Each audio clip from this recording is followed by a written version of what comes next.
Rais mpya wa Venezuela ametangaza siku 7 za maombolezo dhidi ya wale askari ambao waliokuwa wakimlinda rais kuweza kushambuliwa kwa kiasi kikubwa zaidi mpaka kupelekea vifo vyao, wakati ambao wakiwa wanaendeleza kutekeleza ulinzi wa kumlinda rais wao Nicolas Maduro katika taifa hilo la Venezuela.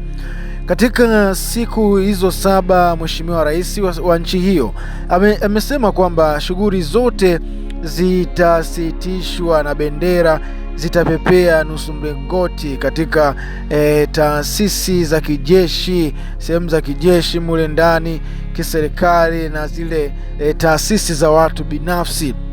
Unaona bwana, aidha rais wa nchi hiyo amesema kwamba kupitia tukio hilo pale wameshauri kwamba shughuli zote za sherehe ziweze kusitishwa katika hizo siku 7 kuenzi jitihada na ukubwa wa wanajeshi walivyokuwa wakipambana kumlinda rais na kuweza kuipambania nchi yao.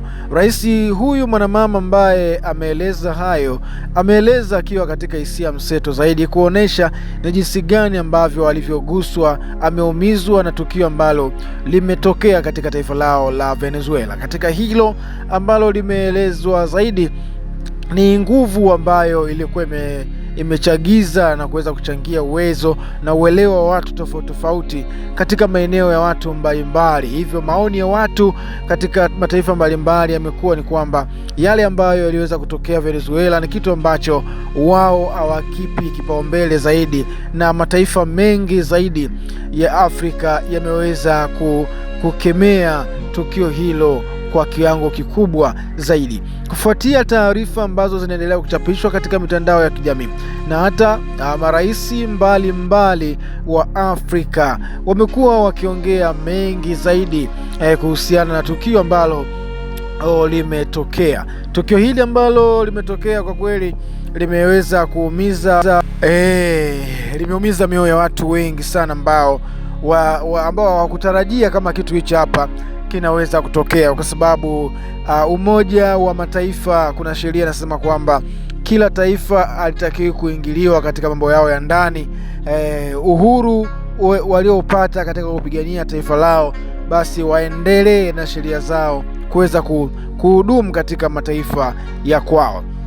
Hivyo basi kupitia tukio ambalo amelifanya Donald Trump kupitia taifa hilo, bado linazidi kutafakarisha zaidi mataifa mengi duniani, lengo kubwa likiwa ni mafuta ambayo yanapatikana pale Venezuela, yale mafuta yenye uwezo mzuri zaidi. Unaona, Donald Trump ndio anayoyahitaji. Jeshi la nchi hiyo liliweza kutangaza na kusema kwamba Donald Trump anapaswa kumwachia mara moja rais wao wa Venezuela, kwa sababu ukitazama ni rais ambaye aliyekuwa anafanya vizuri zaidi na kuweza kuilinda vizuri na kuwatetea vizuri wananchi wa Venezuela. Unaona bwana, kwa hiyo hizo ndizo taarifa ambazo zinaendelea kutokea na vitu ambavyo vinaendelea kutokea katika dunia. Unaona bwana, hizo zilikuwa ni habari za ulimwengu zaidi. Kama utakuwa na comment yoyote, unataka kusema chochote, basi unaweza kaandika hapo chini ya video hii. Hapa kuna neno limeandikwa subscribe, alafu utakuwa ni mmoja kati ya familia yetu njema kabisa.